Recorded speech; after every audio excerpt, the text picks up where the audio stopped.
1866년 조선이 프랑스 선교사를 살해하자 프랑스는 함대를 보내 강화도를 공격한다. 신식 무기를 앞세워 공격한 프랑스군은 조선군의 강화도 해안기지를 순식간에 함락시킨다. 프랑스군은 기세를 모아 김포까지 상륙하게 되고 조선군은 이를 막기 위해 대책을 마련하는데 프랑스의 신식 군대에 맞서 싸운 조선군은 어떤 운명을 맞이하게 되었나? 뉴스멘터리 전쟁과 사람에서는 조선이 서구 열강에 맞서 싸운 병인양요와 신미양요에 관해 자세히 알아본다. 전쟁 없는 세상을 꿈꾸기에 전쟁을 연구합니다. 안녕하세요. 뉴스멘터리 전쟁과 사람 허준입니다. 안녕하세요. 강민채입니다. 오늘 녹화일 기준으로 6월 9일입니다. 내일이 6월 10일이죠. 6월 10일, 올해 6월 10일은 신미양요가 일어난 지 151년째 되는 날입니다. 네, 1871년 신미양요 그리고 그 이전 1866년 병인양요로 조선은 서양의 침략을 마주합니다. 서구열강은 왜 조선을 침략했으며 그들은 서로를 얼마나 이해하고 있었을지 궁금한데요. 오늘은 조선을 침략한 외세에 대해서 얘기를 나눠보겠습니다. 먼저 최태선 선생님, 남보람 박사님 모셔보겠습니다. 안녕하세요. 안녕하세요.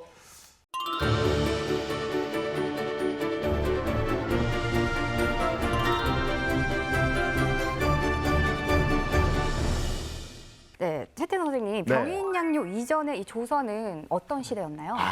이건 물어보시려고 저를 부르신 거였군요. 우리 역사를 알려면 우리 금배쌤 모셔야 됩니다. 예, 알겠습니다.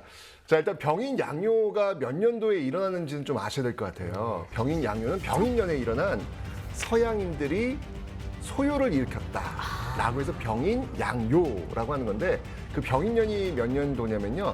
1866년도입니다. 1866년 이 시점이 어느 시점일까를 좀 생각해 봐야 할 텐데 이 당시 그 조선 국내 실권자가 있습니다.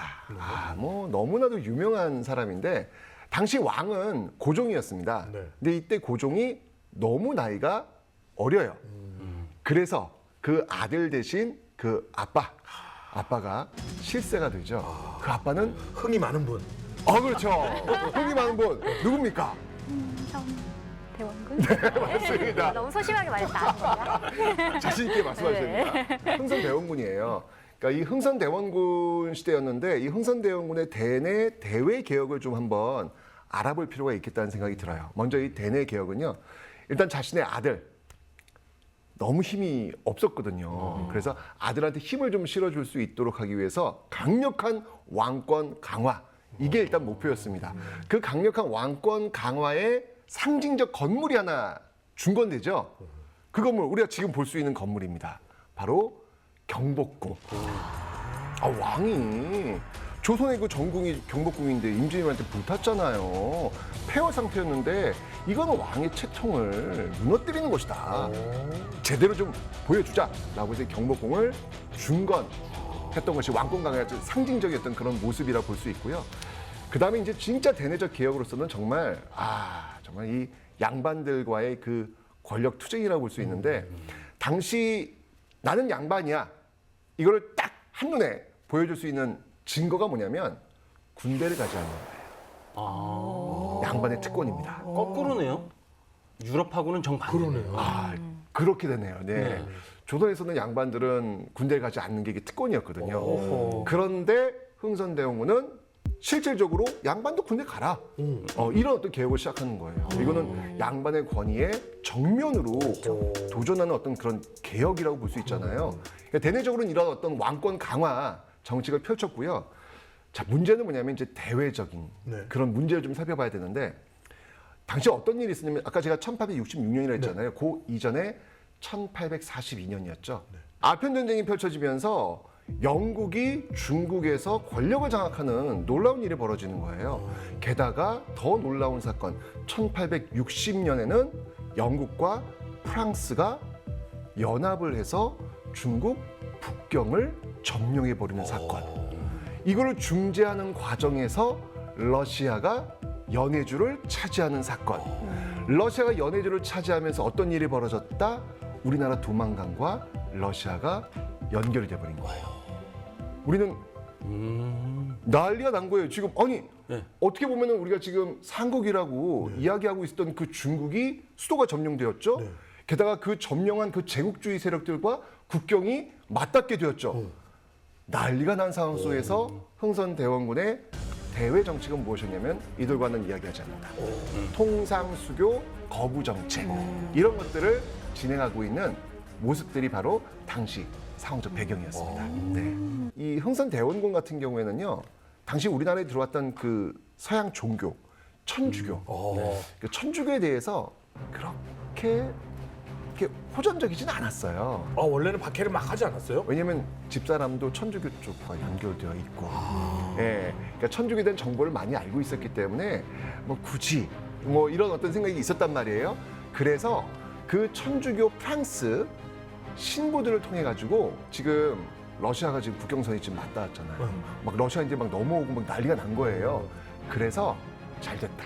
그럼 이 천주교 프랑스 신부들을 통해 가지고 뭐 이렇게 외교를 통해 가지고 한번 러시아를 한번 견제해 볼까? 라고 이제 흥선대원은 생각을 해요. 나름대로 굉장히 좀 실용적인 합리적인 생각을 한 거예요.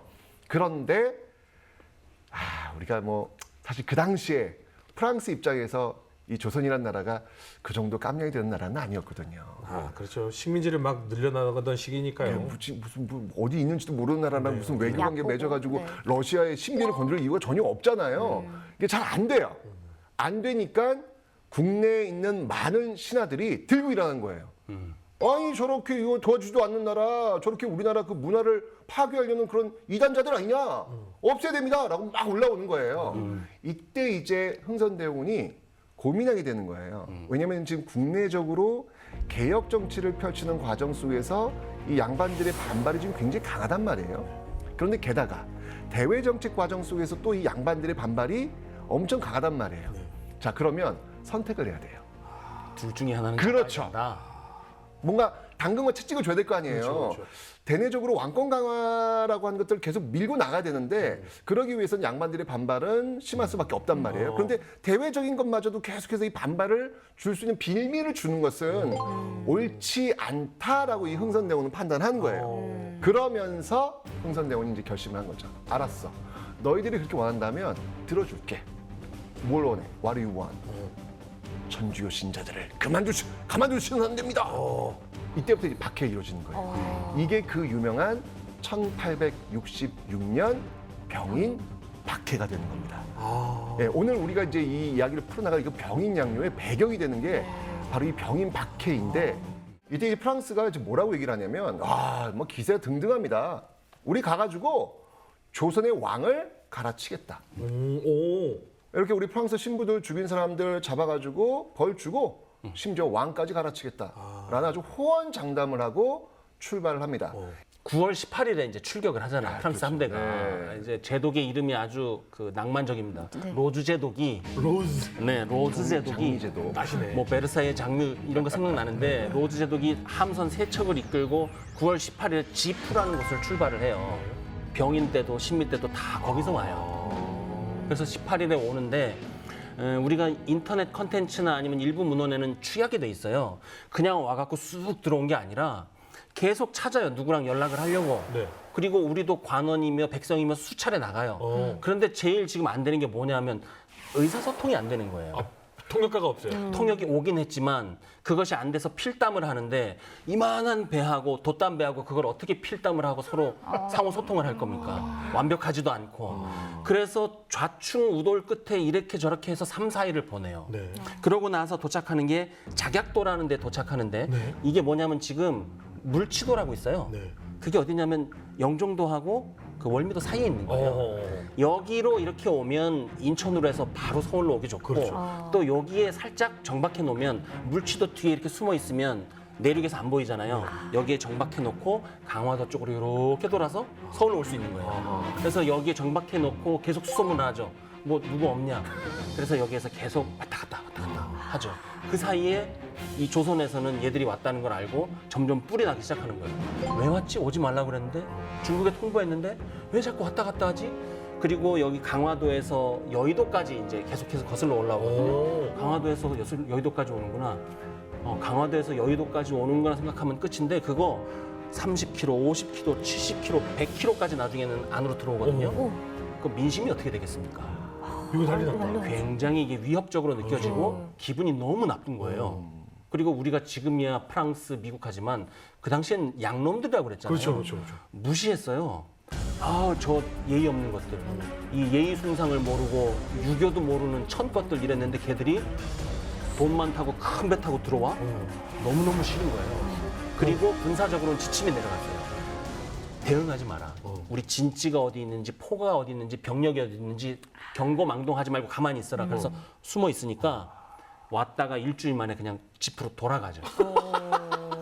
아니 근데 좀 특이하다. 근데 어쨌거나 이제 지금 이제 1차로 왔던 그 이유는 뭐였냐면 지도 작성.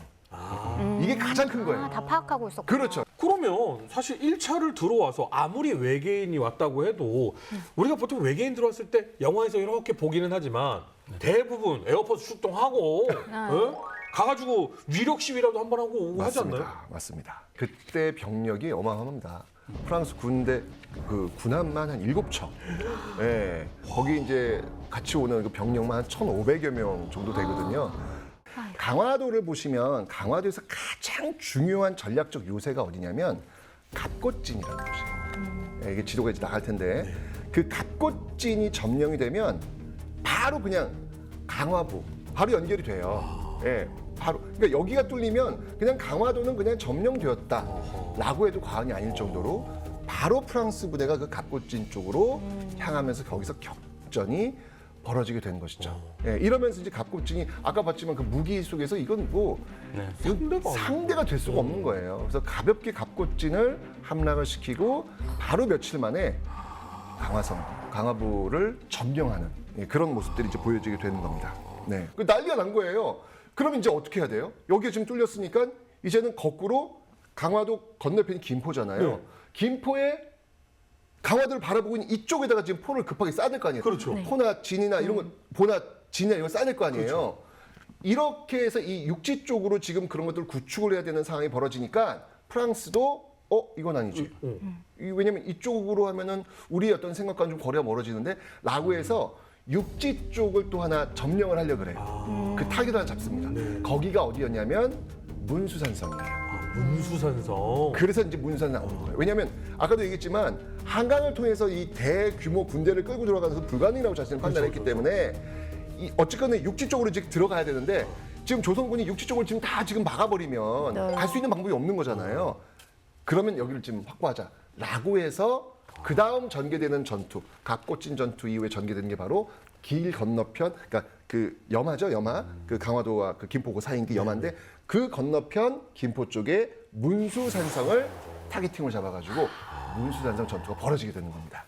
문수산성 쪽으로 프랑스군이 들어오니까 그쪽에 별파진이라는 조선군 부대가 있었어요. 네. 이 별파진이 문수산성에 있는 프랑스 군대를 공격했던 거예요. 그리고 거기에서 나왔던 피해가 60명이 사상자 피해가 나온 거예요. 프랑스군이요? 네, 프랑스가 너무 놀란 거예요.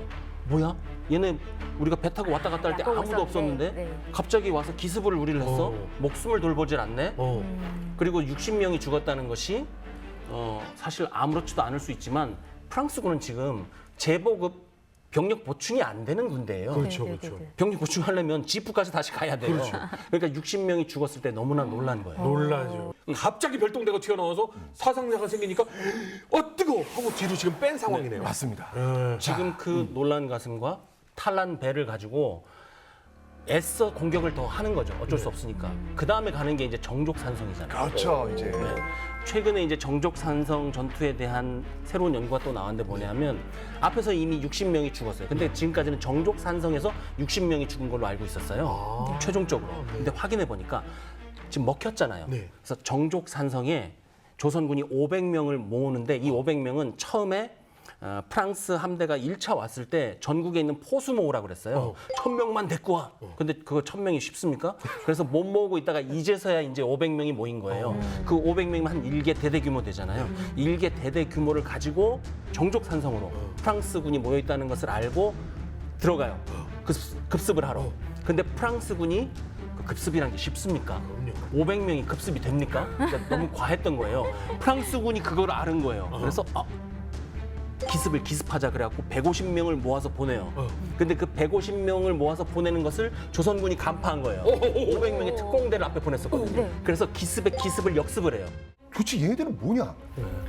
이게 총이 그 화성총 이거 자기 그 박물관에 있는 총인데 이 총 갖고 지금 저렇게 지금 싸우는 애들 쟤 도대체 뭐냐? 그러니까 너무 두려운 거예요. 보이지도 않는 애들이 막 나타나서 총이 날라오니까.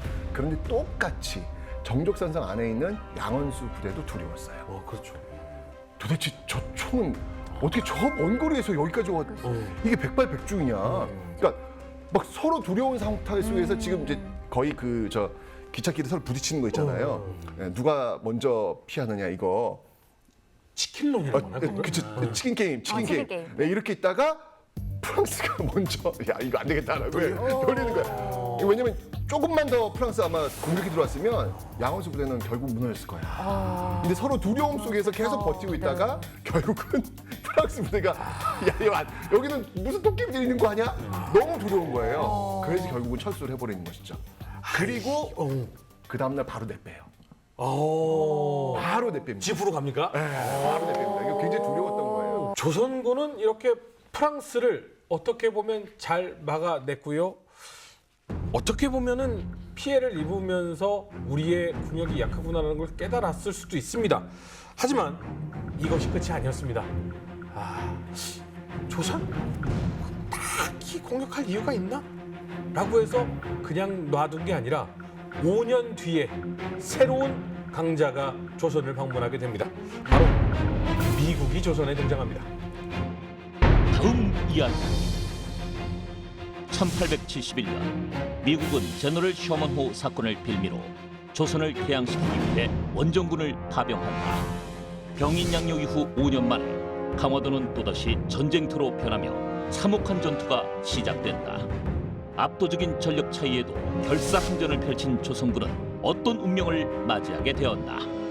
조선이 서구 열강에 맞서 싸운 신미양요. 많은 시청 바랍니다.